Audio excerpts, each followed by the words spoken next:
મારું નામ નરેન્દ્રનાથ છે. મારો જન્મ 12મી જાન્યુઆરી ના રોજ 1863 ના રોજ થયો હતો.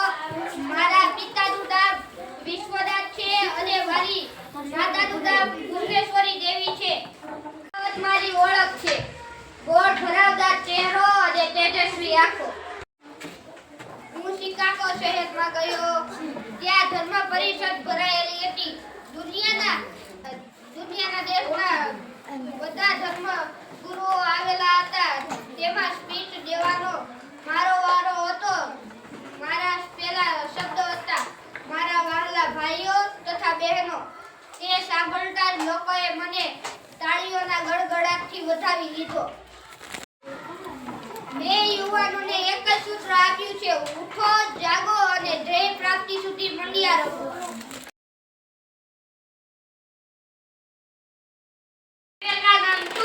હું સાધુ છું. આજ હું તમને એક પ્રેરક વચન કહીશું, ઈ પણ નાટક દ્વારા.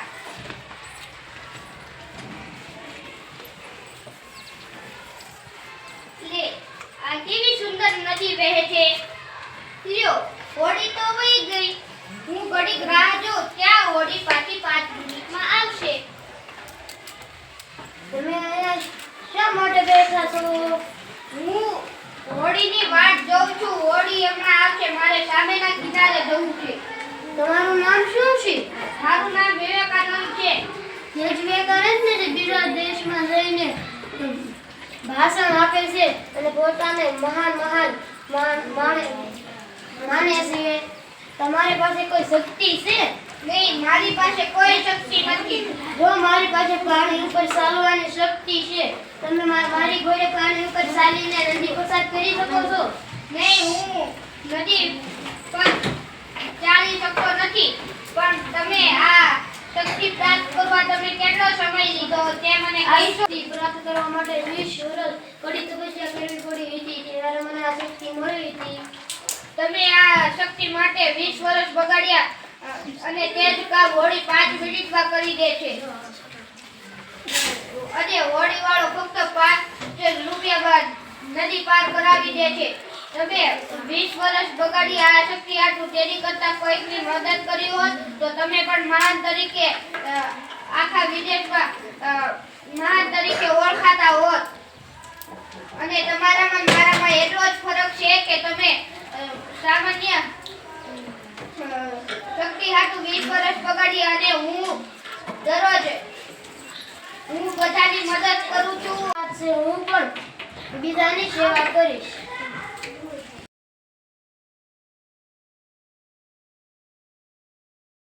મારું નામ શ્રી કૃષ્ણ પરંપરા છે અને આ મારા શિષ્યો છે. આપણે પરિશ્રમ સખત મહેનત કરવી પડે છે. સખત મહેનત કરો. ગમે એ પરિસ્થિતિ હોય આપણે ડરવાનું નહીં અને આગળ વધતું જવાનું. તમે બધા વાતો કેમ કરો છો? હાલો હું તમને પ્રશ્ન પૂછું. તમને તો ભણવામાં ધ્યાન જ નથી. એના માટે શું કરવું પડે?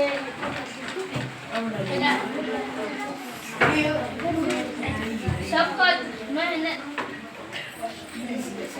મહેનત કરવાથી આપણને ધાર્મિક પરિણામ મળે છે. તમે બહાર જાઓ આખી રાતે રજા પડે ત્યાં સુધી તમારે બેને બહાર જ ઊભું રહેવાનું.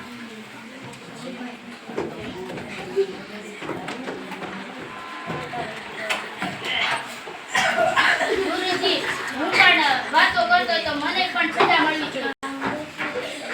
નરેન્દ્ર સામેથી કહી દીધું, એને બોલે એને સામેથી જ કહી દીધું. ઘરેથી ચોખા ને એક મુઠ્ઠી લઈને આવવાના છે. તોડીને લાવવાના છે. મને ખબર નથી.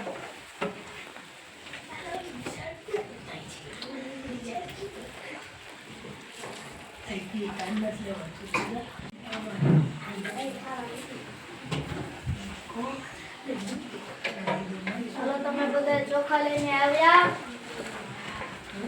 લાવો દ્યો.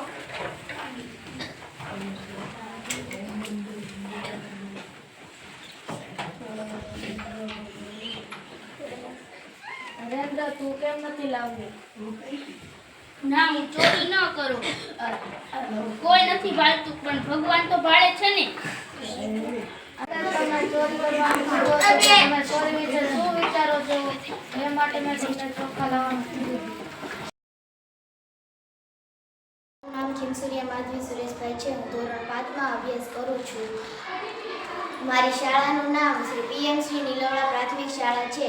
હું આજે તમને સ્વામી વિવેકાનંદે કહેલા સુવિચાર બોલીશ. ઉઠો, જાગો અને ધ્યેય પ્રાપ્તિ સુધી મંડ્યા રહો. દુઃખ છે, સ્વાધીનતા સુખ છે.